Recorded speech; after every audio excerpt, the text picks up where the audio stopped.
In the space of a few short weeks, life as we knew it has been turned upside down and inside out, and a virus that was, until recently, completely unknown has utterly changed the course of all of our lives. In times of tragedy, upheaval and uncertainty, people need constants, familiar voices that they can trust. As the commercial news provider with the biggest audiences and greatest reach in Britain, ITV News has fulfilled its role as a public service broadcaster. This, then, is our story of the past few weeks.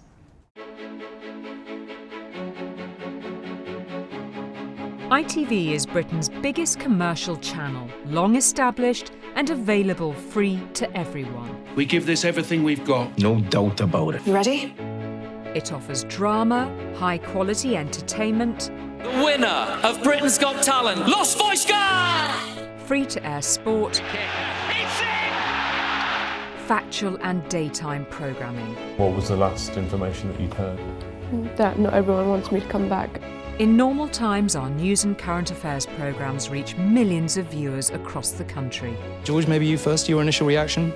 Well, we are entering the Boris Johnson era of British politics. Delivering impartial news and useful, practical information on TV and on digital outlets. ITV News Central. Green Sands, the Peak District, Wrexham. We're live in Dublin. Tonight we're going to do things a little differently. When coronavirus hit, all our news programmes stayed on air. ITV News has played a vital public service during the COVID-19 crisis, informing millions of viewers across Britain about the key public health messages and also reporting on events in every community across the country. As the corona crisis developed abroad, ITV News' role was more important than ever. 3 weeks on from the first reports of this virus, it has now spread to almost all of China's 23 provinces. And as it came closer to home, its severity soon became evident. This virus has all the qualities of one that could cause a very concerning global pandemic. So for the time being, the NHS will have to remain on high alert with all the extra burden of work that brings it. It was a slow motion breaking news story that you could see coming towards you, but couldn't quite work out what to do. And I think even though we knew it was coming, no one was quite prepared for what that would mean for our everyday lives when it got here. I think right from the beginning, we wanted to be absolutely sure that we were factually correct, that we were delivering the message clearly, accurately. We couldn't afford to get this wrong in any way at all because it was just too important. I thought Brexit might have been the biggest story of my career, but look at where we are now. This is a story which is huge locally, it's huge nationally and internationally. For me, as a reporter in a very specific part of the ITV News network, it's really given me an opportunity to get even more deeply rooted into the communities that I'm reporting from. This coronavirus emergency has been something that has touched everybody's lives. Across 37 main sites and bureaus in the UK and with reporters around the world, teams have worked around the clock, continuing to get out vital information and stories to the public at a time of national crisis. People want someone to be straight with them. Ultimately, we're the only ones who can say, this is what we've seen, these are the stories we've heard, this is how we believe it is. The biggest challenge has been getting used to a brand new way of working virtually overnight and getting our heads around social distancing. I mean, many of us didn't even know what that word meant. We've had to adapt and change very quickly in how we've been operating in lockdown, how we've gathered our news, how we've filmed on location. It's all happened in a very short period of time. It's a credit to everyone involved and quite extraordinary to see. But it was also a story that affected each and every one of our reporters, staff and families. Many more families are going to lose loved ones before their time. As the Prime Minister announced the lockdown on March the 23rd. From this evening, I must give the British people a very simple instruction. You must stay at home. ITV News bore witness to the uncertainty and fear across the country. The government has a lockdown in force. Please get off the green, go home. Are you here on an essential trip? You need to go home? Particularly amongst the elderly and those clinically vulnerable. Stop going outside. Don't give this to somebody else. They say that we should stay in and isolate from COVID. But some of these people are frightened of starvation, of being on their own.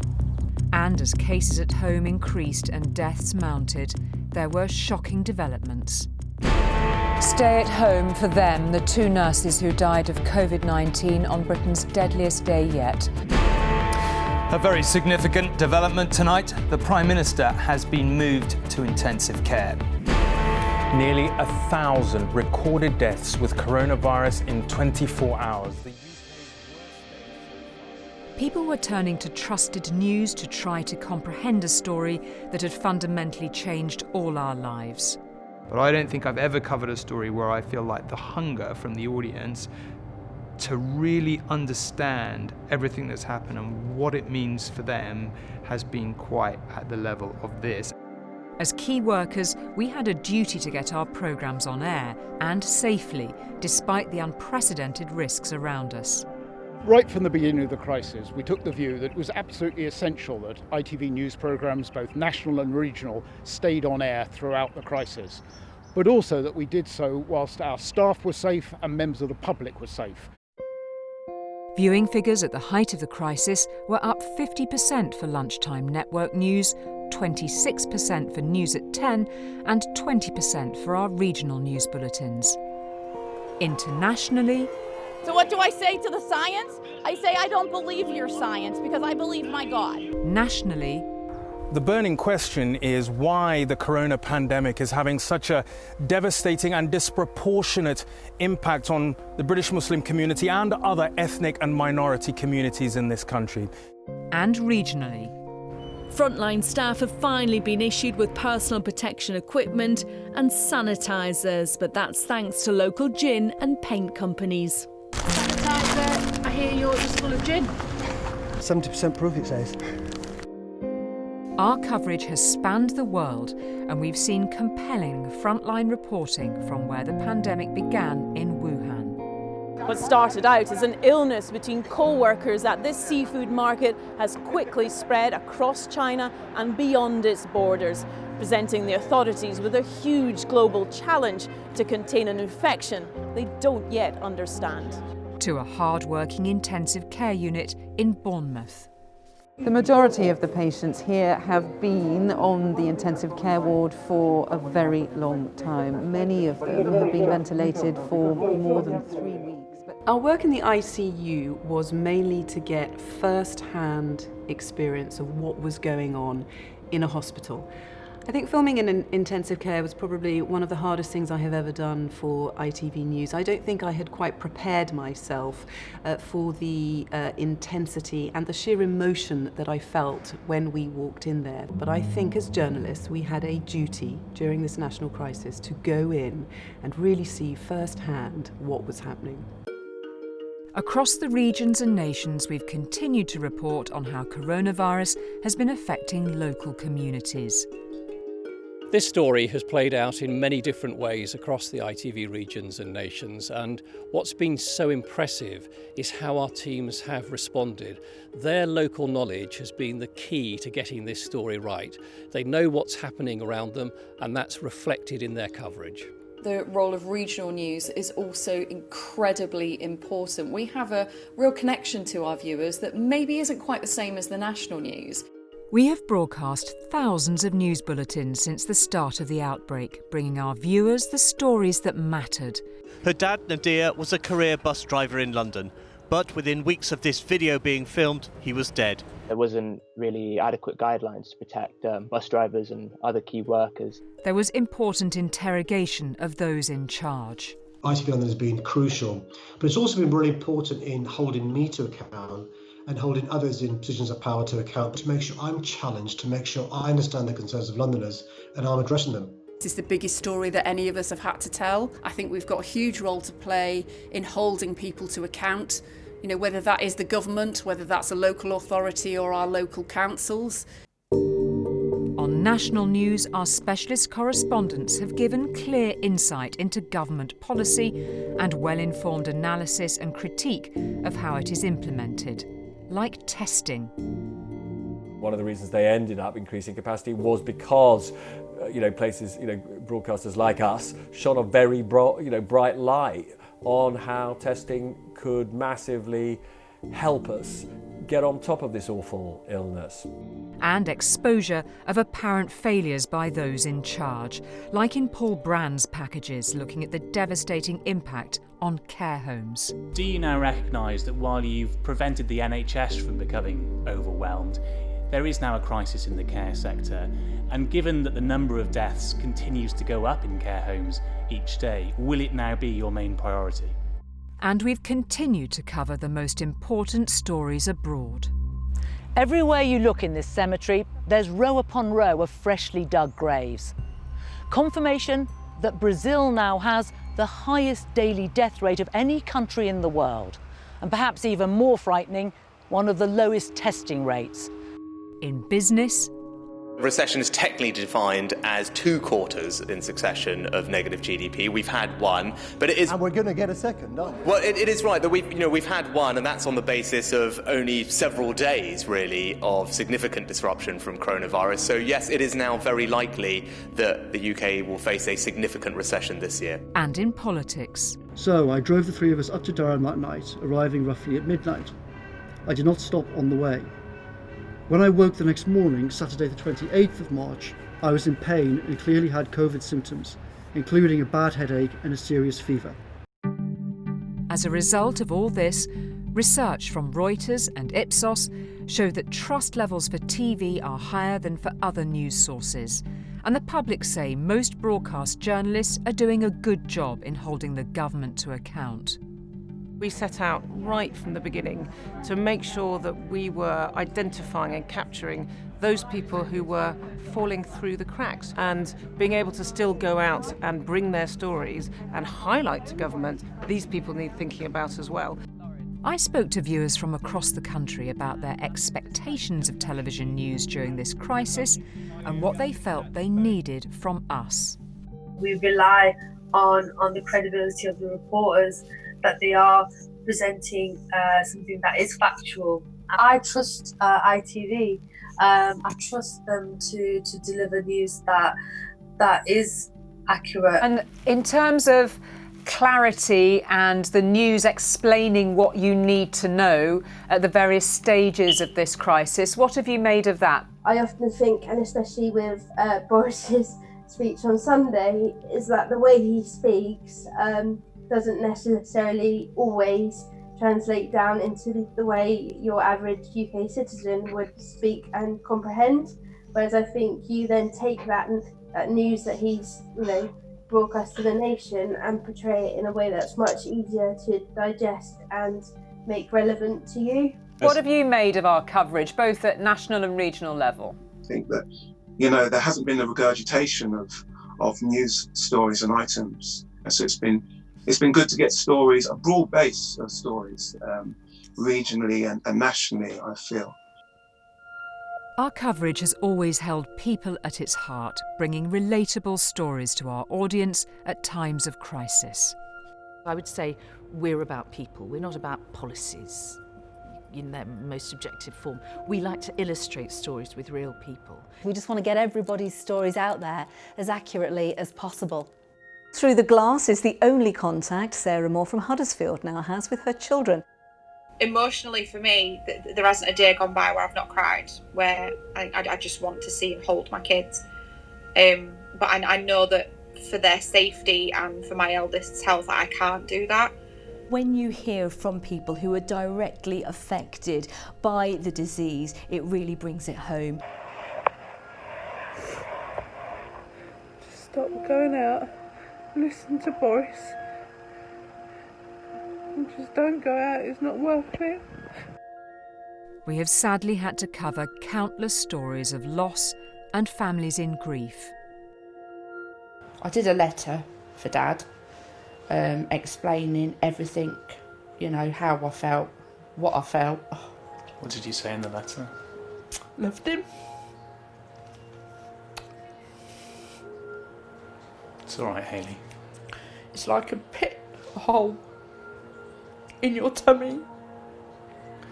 We've also reported on the many survivors and of families reunited, like our coverage of 4-year-old Mila Snedden from Falkirk, one of the many stories that captured the heart of the nation, and who we followed being reunited with her father after 7 weeks.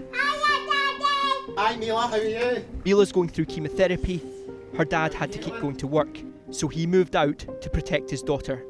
This has been as close as they could get to a daddy and daughter hug. But today would be different. Because I'm going to come home today. Right now. Right now. Hi.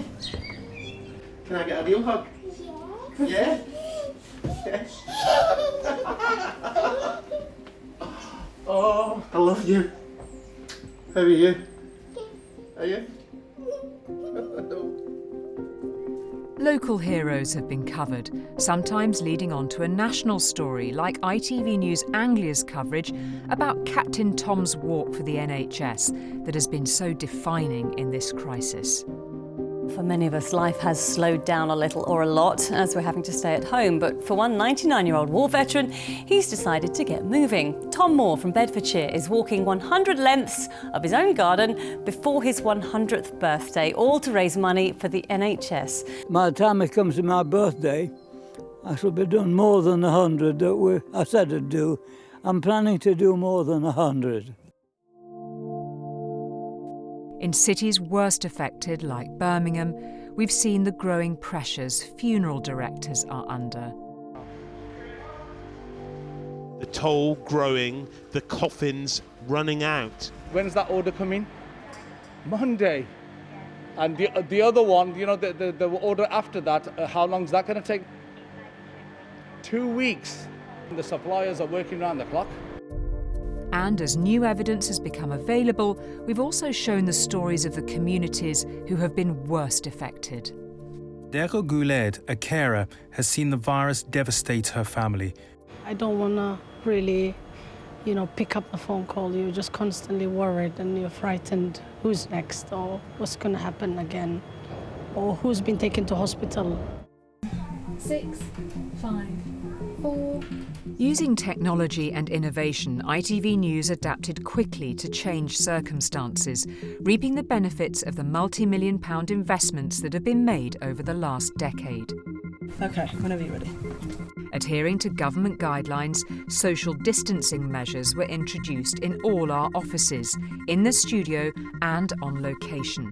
Those in the office were kept to a minimum, and at the peak of the lockdown, around 80% of colleagues worked from home. I have to do quite a lot more from home. Actually, I was in quarantine for a bit, so I had to broadcast at home for the full 14 days. And now I do quite a lot of broadcasting from home. Is it possible to exit the lockdown unless and until we have a programme of mass testing? At ITV News Channel TV, the team has quickly got to grips with the new way of working. We've got the states debating their £500 million loan in Guernsey. That'll be our lead. Production staff and editors are building news packages remotely. The biggest challenge so far has definitely been working collaboratively with the reporters. Ordinarily, they'd have access to all the film footage.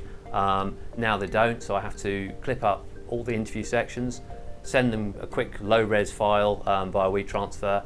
They will then type that interview up, pick out the slot and section they want, and then we'll just do a little hangout at the end just to make sure the edit's exactly what they want and what they're expecting. And finding creative ways of boosting the impact of a story with stunning visuals. One of the things I'm proudest of is managing to get the drone up over town. Normally, flying over the centre of any town is strictly off limits, but with a lot of negotiations with the authorities, we've managed to get right up over the centre of St Helier to get some pretty historic shots of a very, very empty town centre. Some reporters are even managing to file entire reports from their living room. News gathering and presenting the news as I know it has changed entirely. I'm gathering interviews at home via Skype and FaceTime and other video platforms. I'm then editing up those clips and sending them back to the newsroom, and then presenting my own live links in between, down not the barrel of a camera, but my mobile phone.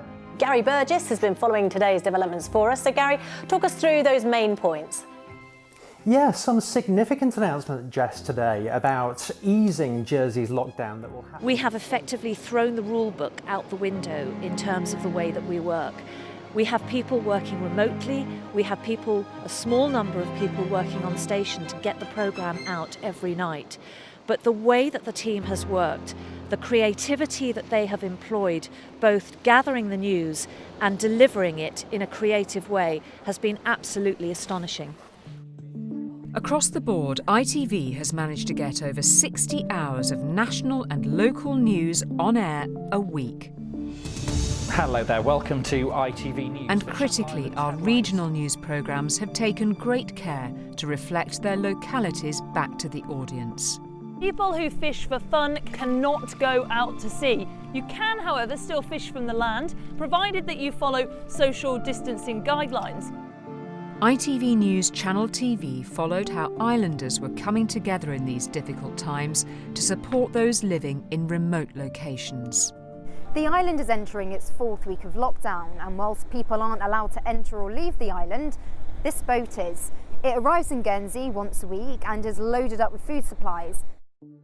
And the team captured the uplifting stories from the front line in the island's hospitals and care homes. I think the standout moment for me was probably when we had a day that was devoted to thanking our healthcare workers on the front line. We heard some really fantastic stories about those who had received care, from one lady in particular whose baby was delivered whilst everyone was in self-isolation. And those stories are just wonderful. Seeing the clap for carers happening every Thursday night, and in a way that is so uplifting for the community, I think has been a standout moment for me. With many island residents unable to leave their homes, it's become clear to the team here just how valued accurate local journalism is. People are staying with us through this crisis. It is so important that people are kept in touch with what is happening around them, and of course the bigger picture of what is happening globally. People are living in their own little bubble during lockdown, so for them, knowing what is happening within the islands and in fact in their neighbouring islands is hugely important. And the team's efforts have not gone unappreciated. Oh, it's been incredible to see actually. We've had loads of letters come into the newsroom. We've had people ringing us up regularly just to tell us how much they think we're doing a good job. And that's really heartening to hear, especially when some news days can be really challenging. Viewers have told us they found regional programmes a reassuring presence in their lives, as some familiar faces have also had to shield themselves. How are you doing?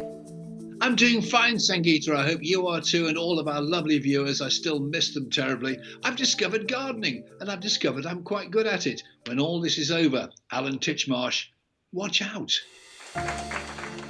Amongst the tragedy, heartache and lives taken too soon, we've also sought those uplifting stories, celebrating the best in the human spirit, that remind viewers of the light in all this darkness.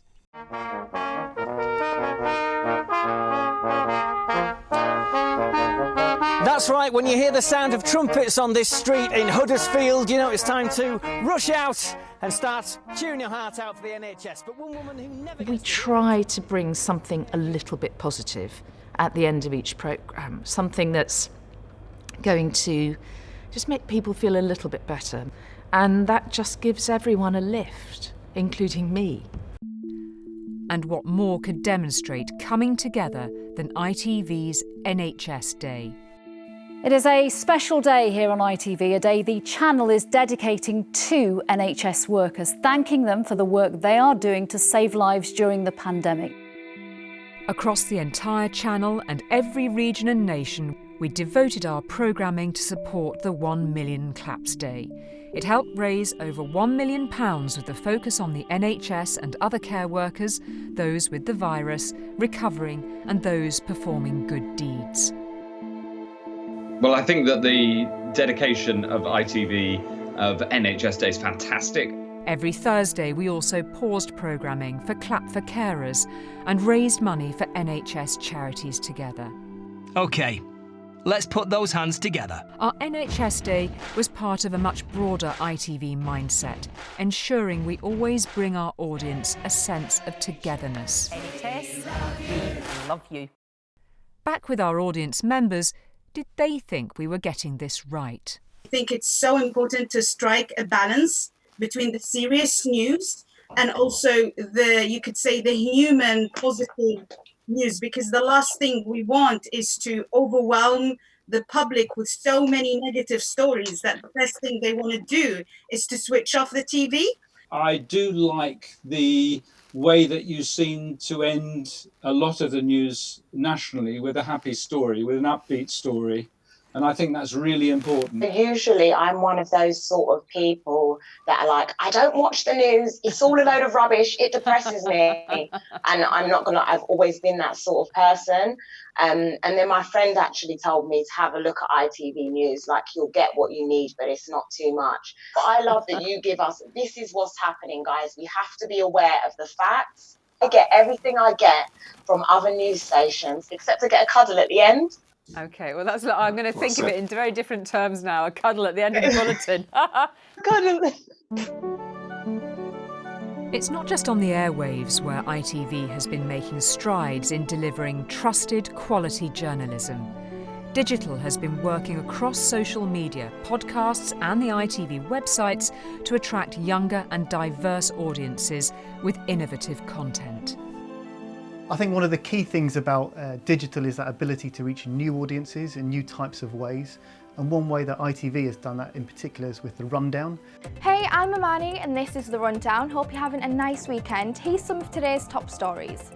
The Rundown is a social media news service for young people aged between 13 and 17. And during the crisis, we've actually launched on Snapchat, which has meant we're able to reach millions and millions of young people in a new way that ITV hasn't actually done before. We won an award for Best Launch of the Year. The Rundown only actually launched in September, and since then we've been going out 7 days a week to reach young people, and to be acknowledged and be awarded for that is a really great thing. More broadly across ITV News, we now have 53 million web views a month, up from 19 million a year ago, with many more on Twitter and Facebook. One of the remarkable things that we saw right at the beginning of this crisis was the amount of hunger for regional news. We've seen across our websites and across our social media, in some cases tripled, but generally doubled the amount of audience in our regions, and that goes right across the ITV News regional network. And there's been the launch of a weekly podcast during the pandemic too, with in-depth analysis of the crisis and featuring special guests and their stories in lockdown. And I'm delighted to say from lockdown, joining us today, Sir Trevor McDonald. Julie, it's lovely to talk to you. It's all culminated in forging new relationships with audiences right across the country.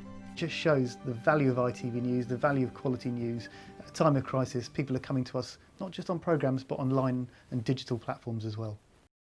With our long-form commissions, we've been able to explore the stories behind the headlines in greater depth. Farms across the UK now fear that thousands of tonnes of food could simply go to waste because they haven't got enough workers for the harvest, starting right now. Tonight has been informing viewers about the threat since January, with record viewing figures when the lockdown hit. And since then, approaching the story from a variety of angles that matter to our audience. From focusing on the elderly in Britain, wash your hands? To cheering on our NHS. To everybody that looked after my parents, I thank you with all of my heart, thank you. And inspiring stories of courage and survival.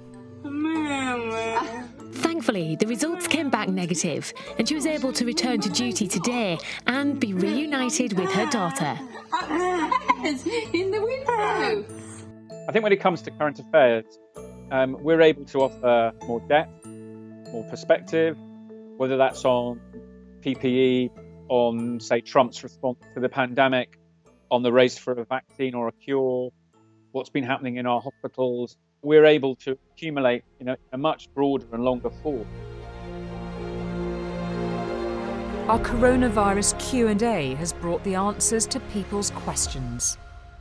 So let's start with this question from Amanda. She wants to know, my neighbours have been meeting friends and family in their gardens. Is this allowed? Well, as I think Amanda suspects, these kind of garden gatherings... Martin Lewis has done weekly specials on the impact on people's finances. Well, we've got lots going on. Of course, you can ask me your questions, whether it's on furloughing or self-employment or the big one coming up all the time. They won't give you a refund when something has been cancelled. And Peston has held power to account. One of the things the government is refusing to do is talk about the how and why and when of easing these extraordinary restrictions. I've called on them to publish their exit strategy. The past couple of months have been a monumental challenge for all of us. The unique circumstances of the lockdown have meant new ways of working for British broadcasters, and ITV has had to adapt and innovate to stay on air. The role of news is vitally important at this time because people's lives have been turned upside down by this story, either indirectly or directly. Collectively, to think what we are doing is the essence of, why we have public service broadcasting. I can't think of another story that I've ever been involved in of which that's true. I think the people of ITV News have shown great imagination and innovation in finding ways to work in different ways to keep ITV News both nationally and regionally on air throughout this crisis. And as a result, they've been able to give ITV viewers the information they've needed in their lives to deal with one of the most difficult periods of life for so many people across the country. And ITV, as a public service broadcaster, has risen to the occasion at a moment of national crisis.